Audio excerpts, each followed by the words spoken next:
Bonjour, je suis Christian Perron, médecin et professeur en médecine.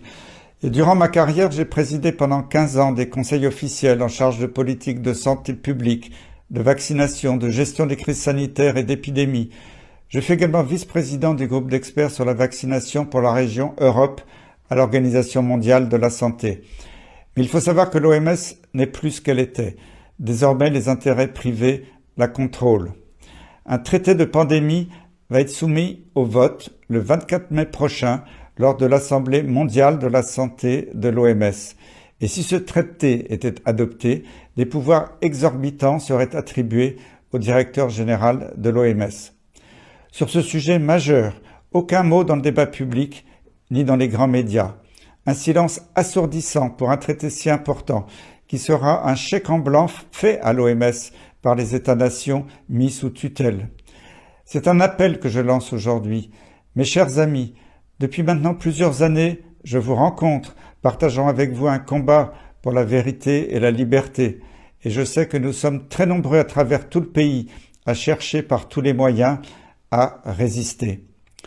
Chaque citoyen, collectif ou association peut et doit se mobiliser contre ce projet de traité de l'OMS. Certains ont d'ailleurs déjà commencé. Je vous propose une action très simple. Les élections européennes approchent.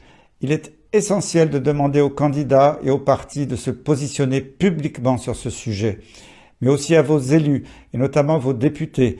Sont-ils d'accord pour que l'OMS ait un pouvoir contraignant sur les États, pour que les États abandonnent leur souveraineté en matière de santé et d'environnement? Réalise-t-il que chaque pandémie que nous avons eue depuis 20 ans est en réalité un prétexte pour la mise en place d'une gouvernance mondiale autour d'un concept nouveau, une seule santé? Savent-ils que la définition même de pandémie a été modifiée, le critère de mortalité ayant été retiré? Une pandémie peut donc être décrétée sans aucun mort. Nous plongeons dans un état d'urgence sanitaire quasi permanent.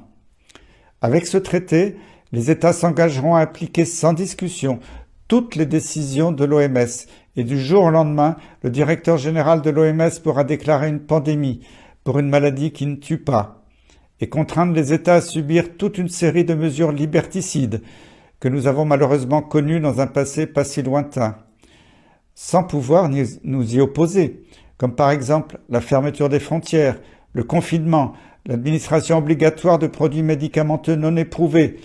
Dans l'histoire, il n'y a jamais eu une telle menace contre nos libertés fondamentales et notre souveraineté. Alors, mobilisons-nous sur les réseaux, faisons monter le sujet avec le hashtag StopTraité-OMS, écrivez à vos élus et vos candidats, et surtout dans le réel, allez les rencontrer, les questionner, les interpeller dans un esprit de dialogue citoyen et démocratique. C'est votre droit de le faire et c'est leur devoir de vous répondre. Filmez ou photographiez vos actions et diffusez-les. Tout le monde est concerné. Ces dernières années nous ont montré que le pouvoir citoyen est un levier formidable pour faire changer les choses. C'est donc à nous, en dehors de tout esprit partisan, de nous battre contre cette tyrannie technocratique qui a démoralisé notre jeunesse, laissé mourir nos anciens, montrant son vrai visage, celui d'un système incapable de protéger les citoyens, rompant ainsi le contrat social.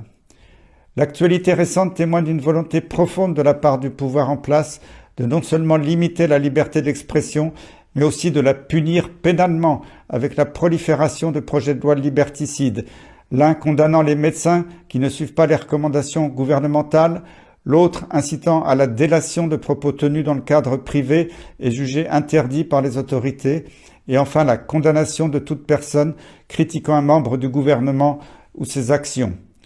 Nous voyons bien que tout s'articule, de l'échelle mondiale à l'échelle nationale, avec une volonté de nous dérober notre souveraineté. Alors continuons de nous informer, continuons de nous former et continuons d'agir. Je compte donc sur vous tous, pour aller à la rencontre de ceux qui ne savent pas ou qui ne veulent pas savoir. Alors, à vos stylos, à vos mails, à vos rendez-vous avec les élus, avec les journalistes, le temps presse, le combat continue et la vérité triomphera.